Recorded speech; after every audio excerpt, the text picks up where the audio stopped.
Ang bulahan nga oras alang sa adlaw nga igpapahulay miabot na. Karong adlawa, atong pamalandungan ang kahulugan sa pagsaylo uban sa sermon nga naguluhang ang pagsaylo ug ang mga sugo sa Dios. Una, atong pamatud-an pinagi sa Biblia nga giisip sa Dios ang iyang mga sugo ingong mahinungdanon. Atong tan-awon ang Psalm chapter 119. Psalm chapter 119 verse 127. Unsay iyang gibati bahin sa mga sugo sa Dios? Gihigugma ko ang imong mga sugo labaw pa sa lunsayng bulawan.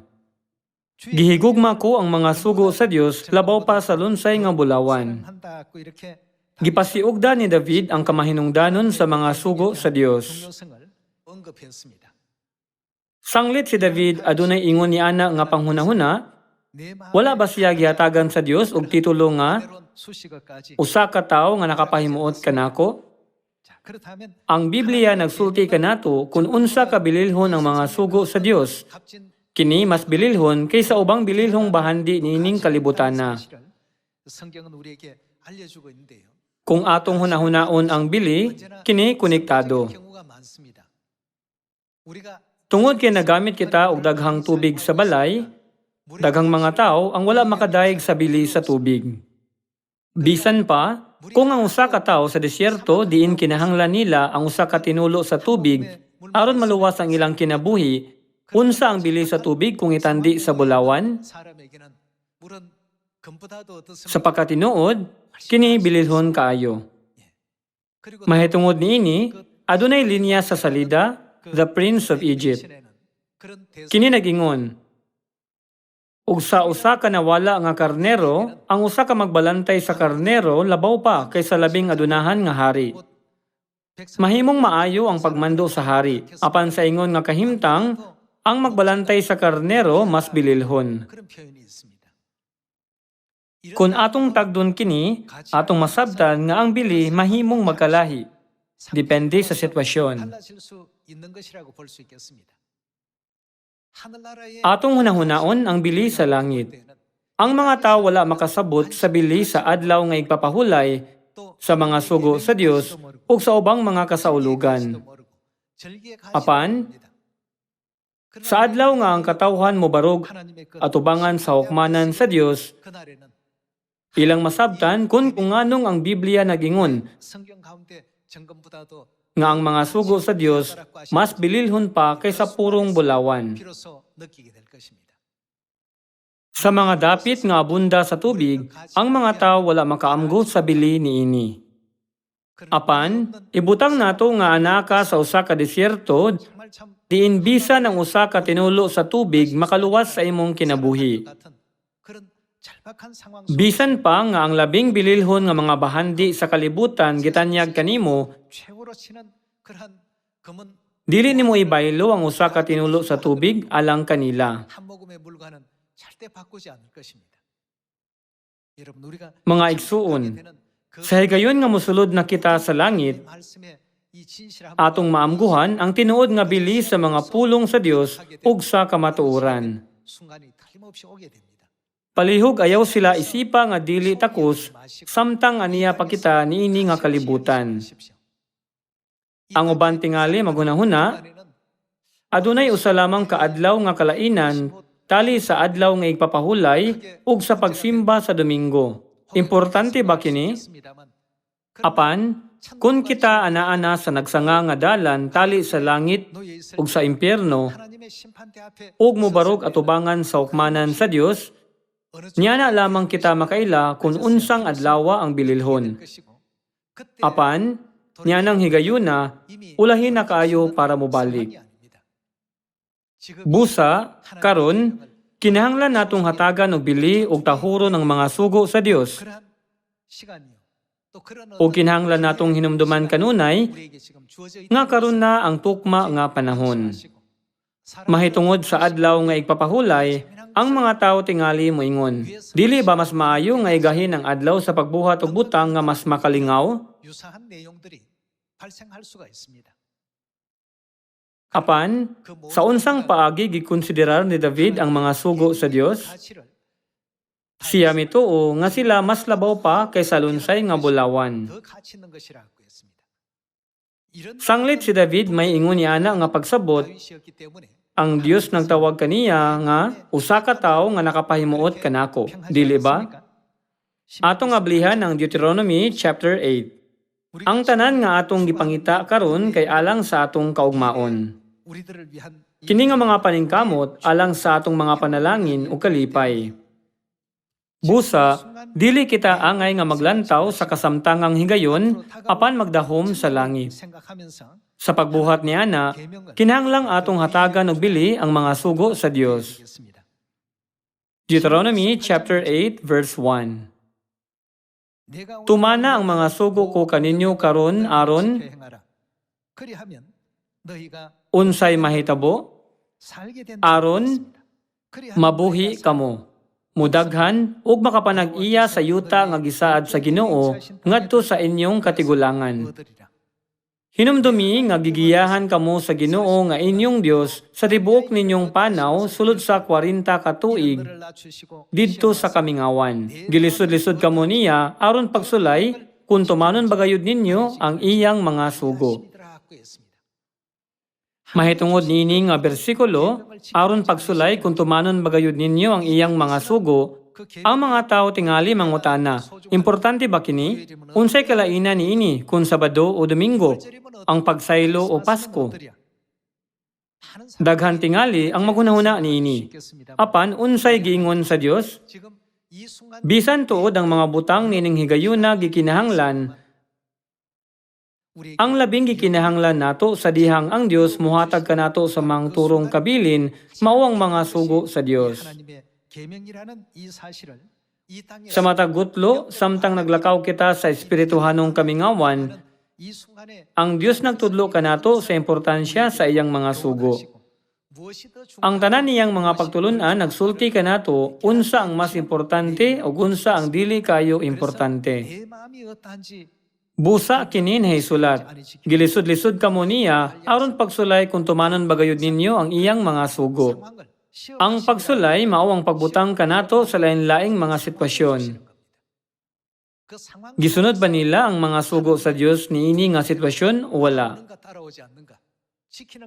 Mga igsuon, kung kita mosupak sa mga sugo sa Dios sa bisan unsa nga sitwasyon, kita magbasol niini.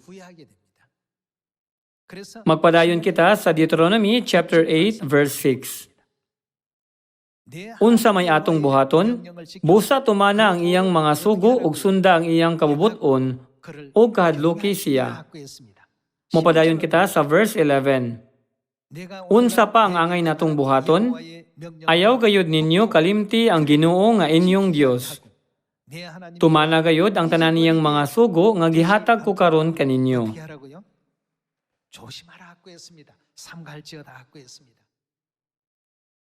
Ang Biblia nagtudlo kanato, tumana gayud ninyo ang tanang mga sugo sa Dios. Kung atong gamiton ang tubig ingong pananglitan, sama kini sa pagingon. Nining higayuna, dili nimo maamguhan ang bilis sa tubig. Apan sa desyerto, mas bililhon kini kaysa sa imong kinabuhi. Sa adlaw nga kita mosulod sa gingharian sa langit, ang Dios mutugot kanato nga makaamgo sa bilis sa pagtuman sa iyang mga sugo hangtod karon. Kung dili kinahanglan nga isulti ang usa ka pulong, tinaw natong masabtan ang hinungdan niini. Mupadayon kita sa Matthew chapter 28. Ang mga tawo wala magtagad sa mga sugo sa Dios ingong importante.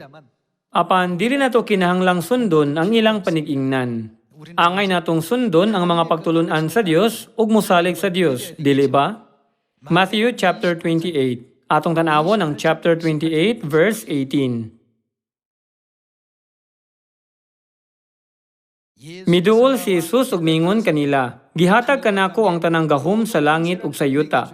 Tungod niini, sa inyong pagpanglakaw, himuha nga akong mga tinun-an ang tanang katawhan sa tibuok kalibutan. Bunyagi sila sa ngalan samahan, sa anak ug sa Espiritu Santo, ug tudloi sila. Unsa ang atong itudlo kanila nga buhaton, ug tudloi sila pagtuman sa tanan nga akong gisugo kaninyo. Bisan sa iyang katapusang gutlo, siya miawhag kanato nga dili kalimtan ang iyang mga pagtulunan. Unya, miingon siya, sa inyong papanglakaw, himuang nga akong mga tinun-an ang tanang katawhan sa tibuok kalibutan. Tudloy sila pagtuman sa tanan nga akong gisugo kaninyo. Siya mitudlo kanato sa mga butang sa gingharian sa langit, diin kita magpuyo sa kahangturan.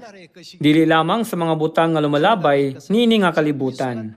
Ang Dios nagiya kanato dinhi sa kalibutan sa pagbuhat o pagsunod sa langitnong mga butang. Sa Matthew chapter 28, si Jesus mihatag kanato og usa ka misyon nga nag-ingon, tudloi ang tanang kanasuran sa pagtuman sa tanan nga akong gisugo kaninyo. Taliwala sa iyang mga pagtulunan, atong tan-awon ang pagsaylo. Matthew chapter 26. Atong tan-awon ang Matthew chapter 26 verse 17.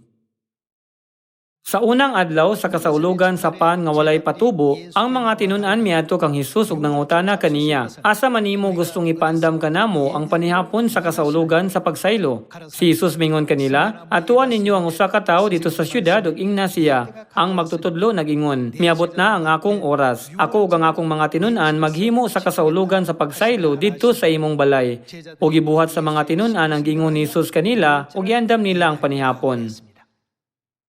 Hangtod nining panahon na, gisaulog sa mga Hudyo ang pagsaylo pinagi sa pag-ihaw sa mga karnero ug mga kanding. Apan giandam ni Jesus ang pagsaylo uban ang pan ug bino.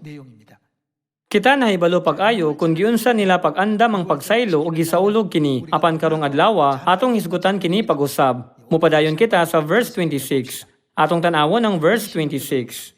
Samtang nangaon sila, mikuha si Jesus sa pan. Nagpasalamat sa Dios, o gipikas-pikas niya kini o gihatag sa iyang mga tinun-an. O mingon siya, dawatan ninyo kini o kana, kini mao ang akong lawas. Unya gikuha niya ang kupa, nagpasalamat sa Dios o gihatag kanila. Inom kamong tanan ini, siya mingon, kini mao ang akong dugo nga naglig-on sa kasabutan, ang akong dugo nga gipaagas alang sa daghan aron sa pagpasaylo sa mga sala. Ang pan sa pagsaylo nagsimbolo sa lawas ni Kristo, ug ang bino sa pagsaylo nagsimbolo sa iyang dugo. Siya miingon, kini mao ang akong dugo nga naglig-on sa kasabutan, ang akong dugo nga gipaagas alang sa daghan aron sa pagpasaylo sa mga sala. Unsa ang iyang gisulti mahitungod niya tong wala mo ambit sa iyang unod ug dugo? Wala sila'y kinabuhi, samtang katong nakikambit niini adunay kinabuhing dayon. Gibuhat sa Dios ang ingon nga kalainan tali sa duha. May mga tawo nga nag-ingon, bisag dili nako sa ulogon ng pagsaylo, maayo ang akong kinabuhi. Mabuntog nako ang mga kalisdanan. Apan, ang rason nga gihatag sa Dios kanato ang pagsaylo nining panahon na tungod kay adunay mga panghitabo diin ang katawhan nagkinahanglan sa pagsaylo. Karong panahon na, katong mga ignorante nagsulti nga walay pagtagad. Apan ang mga sugo sa Dios, adunay ilang mahinungdanong katuyuan o panahon sa katumanan. Gikan sa sinugdan hangtod sa katapusan, nakita na daan sa Dios ang tanan ug mingon. Tudloi sila sa pagtuman sa tanan nga gisugo ko kaninyo. Makita nato kini nga talan-awon, diin iyang gipasiugda kini sa Matthew chapter 28. Sa pagsaylo, si Jesus mihimo og kasabutan uban sa pan ug bino sa pagsaylo, diin ang katawhan mapasaylo sa ilang mga sala ug makasulod sa langit.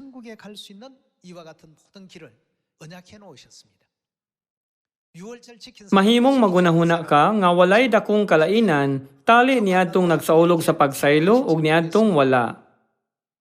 Apan, sa pagsulod nato sa gingharian sa langit, walay makaagi nga walay dugo ni Kristo sa pagsaylo. Kini tungod kay ang Dios nagtukod sa kasabutan alang sa kapasayloan sa mga sala pinagi sa dugo ni Kristo. Ang gingharian sa langit dili usa kadapit alang sa mga makasasala. Kini mao usa kadapit diin walay sala. Kini nahisulat nga ang bayad sa sala mao ang kamatayon. Katong nakasala dili makaikyas sa kamatayon. Unsang matanga sa dapit ang langit? Gihulagway sa Biblia nga wala nay kamatayon. Busa, ang mga mortal dili makasulod sa langit. Kini nga dapit alang niya tong nakadawat sa kapasayloan sa mga sala ug sa kinabuhing dayon. Dili ba ang langit mawang dapit nga makasulod ang maong mga tao? Unsa ang regulasyon sa kamatuoran nga gitukod aron sa pagdala sa katawhan ngadto sa langit? Kini mao ang pagsaylo. Unsa ang sulod sa pagsaylo? Sa Ebanghelyo ni Matthew, ang kapasayloan lamang sa mga sala ang gihisgutan. Ang Ebanghelyo sa John chapter 6 nagamit sa ekspresyong kinabuhing dayon. Dili ba kana tungod kay kung makadawat kita sa kapasayloan sa mga sala, mahatag usab ang kinabuhing dayon? Atong tan-awon ang John chapter 6 verse 52.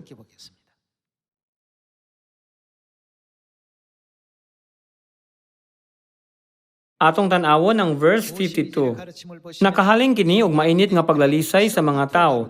Unsaon man ining tawhana paghatag kanato sa iyang unod aron kanon, nangutana sila. Si Jesus mingon kanila, sultihan ko kamo. Kung dili kamo mukaon sa unod sa anak sa tawo ug dili mo inom sa iyang dugo, dili kamo makabaton. Unsa ang dili ninyo mabatonan? Dili kamo makabaton o kinabuhi. Unsa gipasabot sa unod ug dugo sa anak sa tawo? Sa pagsaylo, gihatag ni Jesus ang pan ug bino nga nag-ingon, kini mao ang akong lawas ug kini mao ang akong dugo. Wala ba siya mipasabot nga ang pan sa pagsaylo ug bino mao ang iyang unod ug dugo? Ang mukaon ug mainom lamang niini ang adunay kinabuhi, ug ang wala mukaon niini walay kinabuhi. Dili ba kini nagpasabot nga sila patay? Ang Biblia nagtudlo kanato nga kadtong walay unod ug dugo ni Kristo kanila kay patay. Kung ang usa ka tawo dili magsaulog sa pagsaylo, siya dili makasulod sa langit bisan pag siya makugihong nagtuon sa Biblia. Kini tungod kay walay usa nga makasulod sa langit kun wala ang kasabutan sa Dios. Gipahayag na ni Jesus ang paghukom, dili kamo makabaton o kinabuhi. Atong tan-awon ang verse 54, ang mukaon sa akong unod ug mainom sa akong dugo, bisan kinsa nga mukaon sa pan sa pagsaylo ug mainom sa bino sa pagsaylo nga mauang, bisan kinsa nga magsaulog sa pagsaylo, may kinabuhing walay katapusan ug banhawon ko siya sa katapusang adlaw. Sa katapusan, asa man nato makit-an ang kapasayloan sa mga sala o kinabuhing dayon? Anaa sila sa bag-ong kasabutan sa pagsaylo. Bisan kinsa nga mukaon sa unod ni Kristo ug mainom sa iyang dugo, adunay kinabuhing dayon. Gipadayag ni Jesus kini nga kamatuoran kanato pinagi sa Biblia, nga usa ka espiritual nga microscope. Kinahanglang mutuo kita sa kamatuoran sa kung unsa kini. Mao kini ang gisaad sa Dios kanato. Mopadayon kita sa verse 55. Sa verse 55, si Jesus mingon, kaya ang akong unod mawang matuod nga pagkaon, ug ang akong dugo mawang matuod nga ilimnon. Ang mukaon sa akong unod ug moinom sa akong dugo, magpabilin dinhi kanako ug ako diha kaniya. Ang buhing amahan mao'y nagpadala kanako, ug tungod kaniya buhi usab ako. Sa samang paagi, ang mukaon kanako, maunsa? Mabuhi tungod kanako. Ang mga tawo nga patay dili makapasalamat sa matahom nga musika ni makadaig sa talagsaong mga talan-awon. Nganuman, kini tungod kay sila patay. Sa walay kinabuhi nga kahimtang, sila dili makasabot sa bisan unsang butang. Busa, kita kinahanglan nga adunay kinabuhi. Unya, unsaon man nato pagbato ng kinabuhi? Kinahanglan kitang mukaon sa unod sa anak sa tao ug moinom sa iyang dugo. Busa, ngano nga isalikway man nato ang pagsaylo nga mao'y sugo sa Dios? Mauusab kini ang pagtulunan ni Jesus. Siya miingon, panglakaw kamo o paghimog mga tinun-an sa tanang kanasuran. Unsa pa ang angay natong buhaton? Tudloi sila pagtuman sa tanan nga akong gisugo kaninyo. Mao nga si Apostol Pablo miadto sa Corinto sa Europe. 그 유럽 지역까지 갔단 말이죠. Ang rehiyon sa Corinto kay nahimutang sa Europe. Unsa ang iyang gisangyaw sa Europe? Iyang gisangyaw ang pagsaylo. Atong tanawon ang 1 Corinthians chapter 10 verse 16. Chapter 10 verse 16. Gipasalamatan nato ang Dios tungod sa kupa sa panalangin. Matag inom nato gikan nining maong kupa, sa unsa sila nakigambit? Nakigambit kita sa dugo ni Kristo. Ug matagkaon nato sa pan nga gipikas-pikas, nakigambit kita sa lawas ni Kristo. Unsa kining kupa nga nakigambit sa dugo ni Kristo ug ang pan nga nakigambit sa lawas ni Kristo? 축복의 떡은 뭘 의미하는 것입니까? Kini mao ang pan ug bino sa pagsaylo. 하고 있는 대목입니다. Ipadayon nato ang verse 17. Kay may usa lamang ka pan ug bisag daghan kita, usa lamang kita kalawas. Nganuman, kay nakigambit man kita sa usa lamang ka pan. Atong tan-awon ang 1 Corinthians chapter 11. 내가 너희 Sanglit si Jesus mingon, tudloi sila sa pagtuman sa tanan nga akong gisugo kaninyo, si Apostol Pablo miadto sa Corinto ug nagwali sa kamatuoran. 말씀을 가르치고 있는 것입니다. 고린도전서 Atong tan-awon ang 1 Corinthians chapter 11 verse 22. Wala ba kamoy kaugalingong mga balay diin kamo makakaon ug makainom? O palabihon ba ninyo nga tamayon ang simbahan sa Dios ug pakaulawan ng mga kabos? Unsa may buot ninyo nga akong isulti mahitungod niini? Daygon ko ba kamo? Dili gayud. 칭찬하지 Verse 23. 23절입니다. Kay nadawat ko gikan sa Ginoo ang pagtulunan nga akong gitudlo kaninyo, nga ang Ginoong Hesus sa gabi nga siya gibudhian mikuha sa pan. Unya nagpasalamat siya sa Dios ug gipikas-pikas niya ang pan ug miingon, mao kini ang akong lawas nga alang kang kinsa kini, alang kaninyo. Buhata kini aron paghandom kanako. Human sa panihapon gikuha niya ang kupa ug miingon, mao kini ang kupa sa bag-ong kasabutan sa akong dugo. Matag inom ninyo niini, buhata sa paghandom kanako. Kaysa matagkaon ninyo nining pan ug sa matag inom ninyo gikan nining kupa, gisangyaw ninyo ang iyang kamatayon hangtod sa pagbalik niya. Hangtod sa adlaw nga siya moanhin nini nga kalibutan, unsay angay nga buhaton nini nga kamatuoran? Kini nga kamatuoran kinahanglan nga padayon nga ipahayag. Apan, ang mga tawo wala maghupot nini nga kamatuoran. 하지 않죠. Nganuman, 그들이 kini tungod kinapakyas sila sa pagsabot sa kamahinungdanon sa pagsaylo ug sa mga sugo sa Dios. 이해하지 못하기 때문입니다. 하나님께서 Gipukaw kita sa Dios nga ang pagsaylo mao'y usa sa mga kinahanglanon nga kamatuoran sa Church of God. 우리에게 일깨워 Gitudloan usab niya kita nga ang pan ug bino sa pagsaylo dili lamang pan ug bino. 아니라 Hinuon, kini nagpasabot sa kahulugan, akong dadon ang unod ug dugo ni Kristo sa sulod nako. 내가 Ang pagsaylo mao ang kasabutan nga nagtuman ining pulong sa kamatuoran. Ako maanaa kaninyo ug kamo ania kanako. 6월절인 것입니다. Mao nga ang sugo sa Dios lakip ang pagsaylo mas bililhon pa kaysa lunsay nga bulawan. 더 귀하다고 했어요. Apan, ang mga tao wala mahibalo sa bili niini. 아는 사람이 Walay nakasabot niini. 그러나 Apan, sa dili madugay, adunay kalainan tali niadtong na nag-iya niini ug niadtong wala. 속에 Ang Dios makaila sa tanan. 하나님께서 Ang Dios mahimong moingon, ikaw adunay akong selyo, 내 인을 가지고 있고 o ikaw misinggit, Ginoo, Ginoo, 아무리 nga nanagna sa akong ngalan, ug naghingilin sa mga demonyo. 했다라고 자랑하지만 Apan ikaw wala makabaton sa akong selyo. 힘이 없구나 말이죠. Unya, bulagon sila sa Dios sama sa pagbulag sa mga karnero gikan sa mga kanding. 예수님께서 Sa pagsunod sa mga pagtulunan ni Jesus nga miingon, tudloi sila sa pagtuman sa tanan nga akong gisugo kaninyo, ang mga katawhan sa Dios sa unang simbahan mibiyahe hangtod sa Europe. 이스라엘 Ang nasod sa Israel anaa sa Asia. Miadto sila gikan sa Asia ngadto sa Europe, misangyaw sa ebanghelyo ug nagpadala og mga sulat. 것이 Kini ang kinahanglan nimong sundon. 이런 사실들 Nining pagiha, ilang gisangyaw ang mga pagtulunan ni Jesus. 끊어져서는 안 될 진리다 말이에요. 다시 Ilang gipasiugda ang kamatuoran nga kini nga kamatuoran kinahanglang ipahayag hangtod sa adlaw nga mobalik ang Ginoo. 계속 강조를 하고 있습니다. 5장으로 Mupadayon kita sa chapter 5. 5장 7절 Atong tanawon ang 1 Corinthians chapter 5 verse 7. Atong tanawon ang chapter 5 verse 7. Isalikway ang daang patubo aron maputli gayud kamo. Unya mahisama kamo sa bagong minasa nga walay patubo sama sa matuod ninyong kahimtang. Kay si Kristo, kinsa si Kristo? Ang nating karnero sa kasaulugan sa pagsaylo, gikahalad na.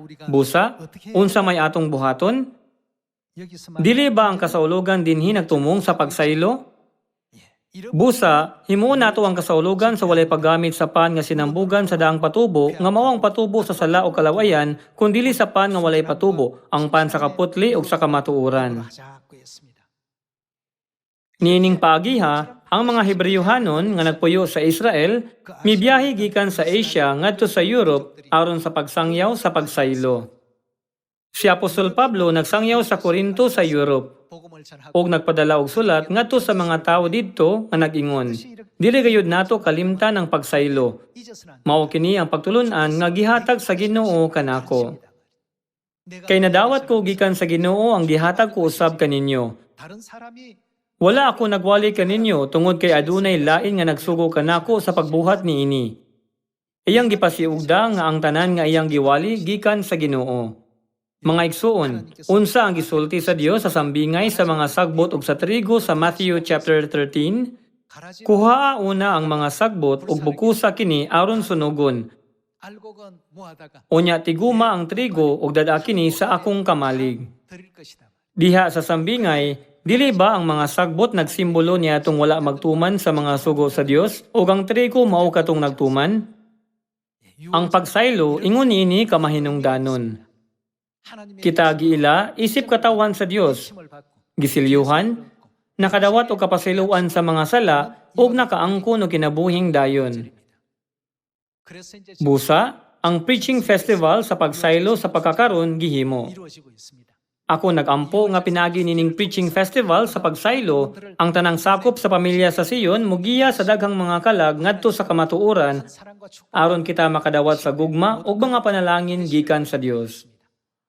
Dugang pa, dili gayud nato wad-on ang atong garbo sa pagsaulog sa pagsaylo. Kinsa ang naa sa sulod nato? Tungod kay ang Dios naghatag kanato sa iyang unod ug dugo, siya misaad kanato, ako anaa sa sulod nimo. Siya miingon, kadtong walay unod ug dugo nako, walay kinabuhi. Dili ba kini nagpasabot nga ang Dios wala naguban kanila? Ubos sa panalangin ni Amahan o Ginahan, misulod kita sa bag-ong kasabutan sa pagsaylo. Naglaom nga kita muhatag og mahangturong pasalamat, himaya o pagdaig sa Dios Elohim. Sa pagtugod kanato nga makaamgo niini nga kamatuoran ug makadawat sa kaluwasan, gusto na kong tapuson ang sermon karong adlaw. Daghang salamat.